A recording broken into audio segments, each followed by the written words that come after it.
What up, though? Welcome back to World Heavyweights Live on Sports.com. I'm easy joined by Spin More Rex, young Chris, Nicholas Koloff, a.k.a. Seinfeld in the building as well, too. Platy Pods. We're also joined by Corey Besh, the very man that got his brother, Ahmed Hassanein, into football itself, man. What up? Yes, sir. What up, gentlemen? How you guys doing? Good, man. bro. It's such a pleasure to have you. I appreciate you taking the time, man. Yeah, my mic all good? Everything good? Oh, Yes, yeah. sir. Sound Yes, great. sir. Oh, sweet, man. Sweet. Yeah, I was in your guys' chat the other day. I was like, man, I got to get a part of this. So it's great to be on. Thanks for having me on. I can't wait to share about my brother. Yeah, man. How did you get him into football? Because I know he did the judo. I know he did jiu-jitsu and stuff like that. How did you get him set on football? Is it because you played, or how'd that come about?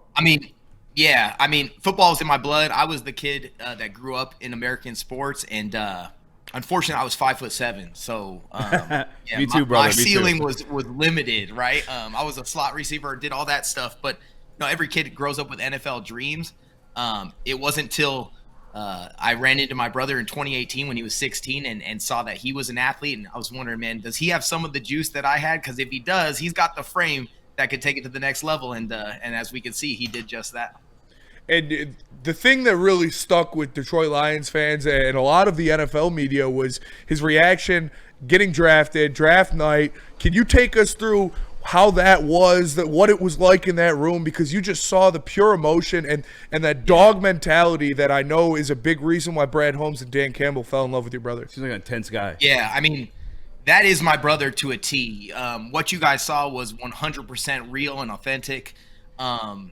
Draft day was a little bit stressful. I mean, it's 4 hours on the couch, knowing that you could go at any moment. I was praying for it to be the Lions from, even before the draft started, before round one, just because of the culture I know that is going on in Detroit right now and what Brad Campbell has going on. I knew it would be a perfect match, but you never know how the draft day is going to go. And it was anxiety producing. So sitting on that couch for 4 hours and watching my brother stress every pick, it was tough not knowing when he was going to go, but knowing when the lines were coming up and having that prayer in my head and in my heart. It was kind of a surreal moment because right before he gets the call, I kind of let it go. And you can kind of hear in some of the viral videos that are going around on the internet, you can hear me say, give it to God. He knows exactly what team needs you and exactly where you're supposed to be. And not 1 second after that did Brad Holmes call and then confirm that he was going to be a Detroit Lion. Oh, It's crazy, man, too, because I feel like any other fan base, they just sound like slappy fanboys when they talk about like these 6th round, 4th round picks coming to your team and having an impact. But with Brad Holmes here these past couple of years, it's been that way. And just hearing your brother speak, just knowing what he's done, being in the country for how many years now? 5 years? He came in 2018 as a sophomore, just turned 16. What you don't know is he played at a really low division California school. So it's in the backyard of Disneyland, down the street from Servite and within the same county as Mater Dei, but the exact opposite of atmospheres. And he was able to develop there and become the cornerstone of the team. And then, the exponential rise through the ranks, every step of the way, he's kind of developed as a player and as a person in the game and off the field. And it's just kind of matched, every level he's gone. So, I mean, he's a 6th round draft pick, but if he would have, taken some of those offers that they tried to give him before senior year, he probably wouldn't have gone in the 6th round. I think his agent said something. If he produces like he did at any other school other than Boise State, he's probably gone in the 3rd. And I can just assure you, Detroit, you're getting a dog. Like, he is him. He is the real deal. I know you're going to be like, well, you're his brother. You got to say that. But I've been a football coach and a football player longer than I've technically been his brother since there's a 14-year age gap. And man, he keeps proving the faith and the belief right, and you guys are going to notice it as soon as he gets in town that his energy is palpable. Who was calling? Like, what are the kind of schools were calling for him? Yeah, I mean, it's interesting with the NIL landscape right now.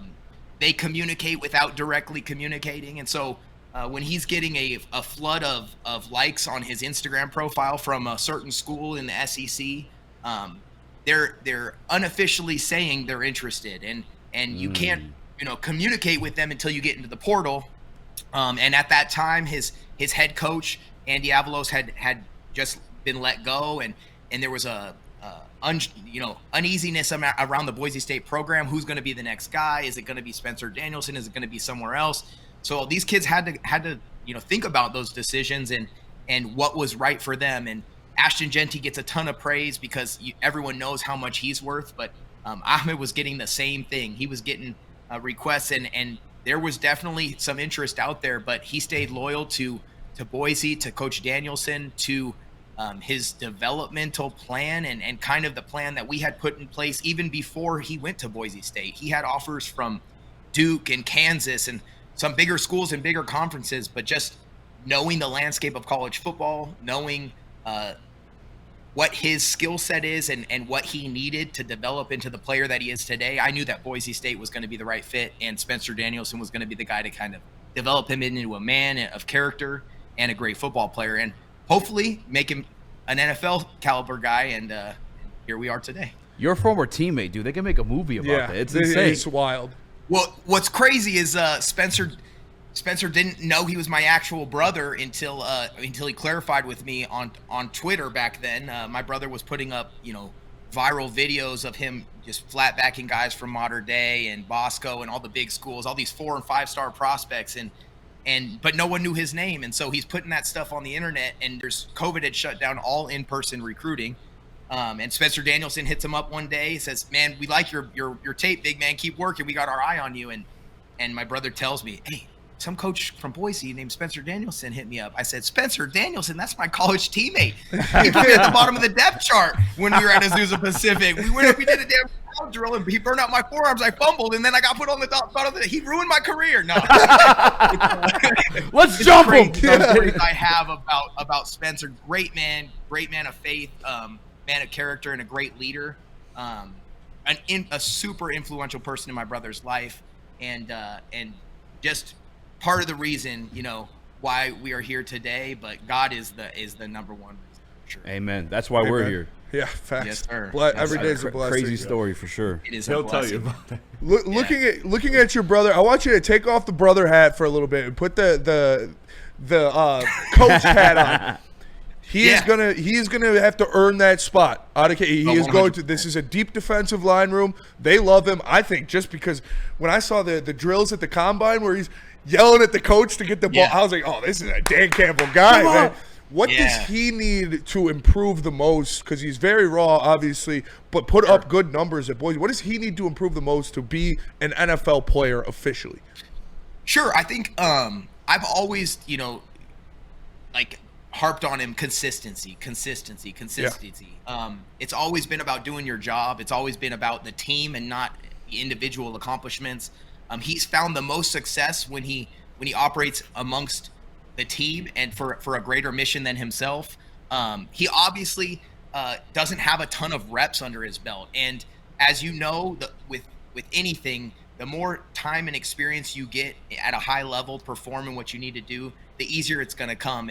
And for me personally, it didn't come until about my sophomore year in college when I realized I probably don't need to run 150 miles per hour all the time when I'm running routes. That's not going to benefit me. And so the game starts to slow down. And I think he is right at that moment where the game is becoming fluid within him. He's not having to think as much.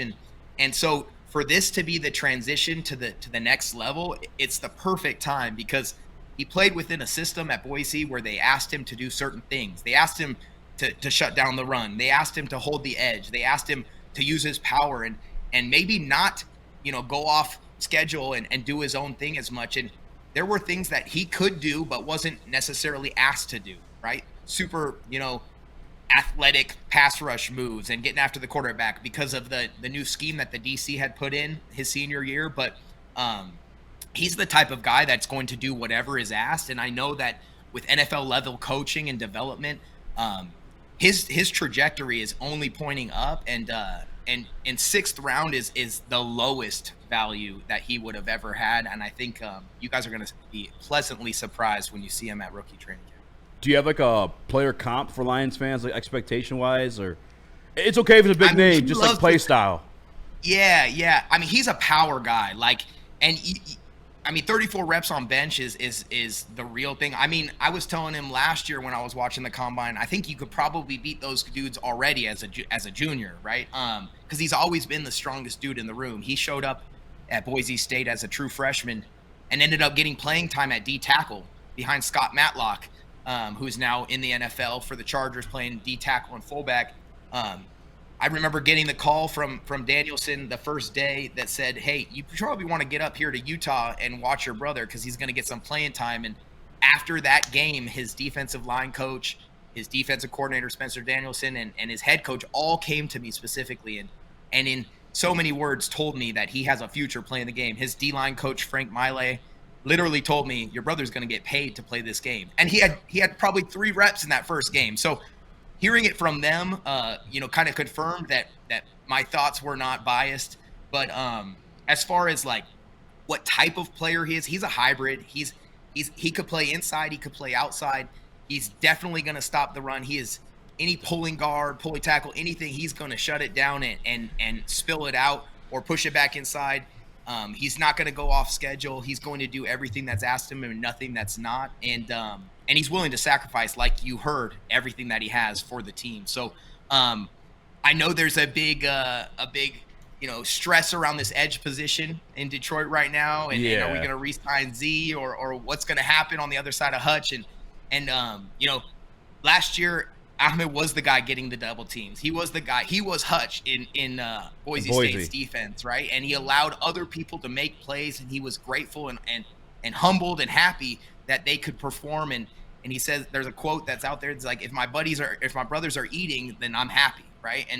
And that's going to be what his role is with the Lions. And wherever they put him, whether that's special teams on the edge as a rotational piece, or if he works his tail off and gets a starting nod, he will not let that opportunity go to waste. And it's going to be obviously up to the coaches to decide, how that is going to fit. But Ahmed's going to do everything in his power to contribute from day one. He still had 9.5 sacks, by the way. Yeah, and that's what's crazy. That's what's crazy. I think he probably missed a couple because his tackling is a little out of control sometimes, but we're working on that. I just think there's no way the guy doesn't make the team. You literally not only just described everything that Dan Campbell, Brad Holmes want in a player and his mentality and his drive, but exactly what Brad Holmes loves in defensive ends. Like, he wants a guy that could play inside, play outside, going to stop the run, going to do his job. I'm excited, man. I'm fired up. You should be. I promise. It's not for nothing. I'm extremely excited. I denounced my fandom for about 4 years. I'm not a fan of any team, so that whatever team drafted my brother gets me as a super fan as well. So I can't wait. I went to the store. They're already sold out of all the Detroit Lions stuff here in Boise because he's got fans all over the place. That's crazy. Awesome. Yeah, it's crazy, man. It is nuts. That is hype, man, and everything Spencer said too. Like, literally while you were talking, we're looking at each other like, oh, yep, that's what we're looking. That's what we need. That's what Brad Holmes wants in a player and a defensive. We don't have an answer at that right now.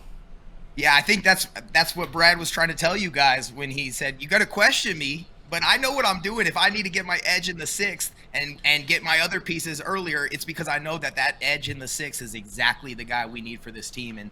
And I think he's right. And I was praying for that, and that prayer came true. So thank you, God. Yeah, man. That is I cannot wait. I'm going to be there in training camp. You're about to say something. Yeah, and, Corey, we appreciate you so much for joining us, man. We're definitely going to have you on again throughout the season when everything goes on. Yeah. But before we let you go, I do need probably the most important question that Lions fans roar right now. No, I'm joking. When fighting a gorilla, how important would your brother be in that 100-man rotation?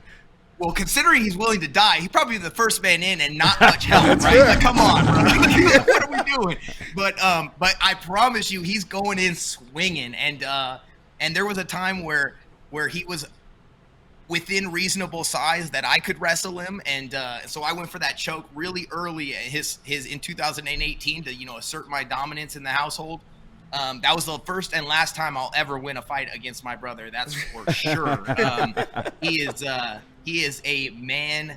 I mean, his late basketball coach, who Ed Prang, who passed away. I had him play multiple sports, right? When he first got here, I said footwork, whatever it takes.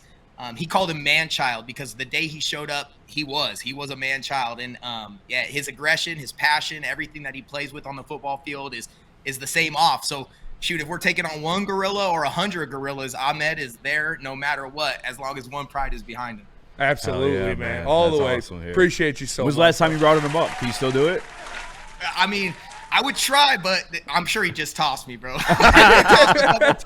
I tried to teach him leverage and how to get leverage. He threw me into a cabinet, and so that was not a fun experience. I'm gonna stay away from him when he's aggressive. So, Corey, I appreciate you, man. We definitely gotta have you back on this season or whenever you're feeling you want to come on, say something. You're more than welcome, man. I appreciate the time. I love it, man. This is what I feel like I'm made to do too, man. I love talking sports. I love talking about my brother, telling his story, and now I love the Detroit Lions. And I'm finding myself rooting for the Pistons now too. It's like, there we go. Yeah. It's in my freaking blood. And my grandfather, rest in peace. He went to Michigan State, so I got some back there. Yeah, he didn't play any sports, but he graduated from Michigan State, and that was my school growing up. So it was Boise and Michigan State. The last game he ever watched was the blocked punt returned in the big house before he passed away. That's a good one.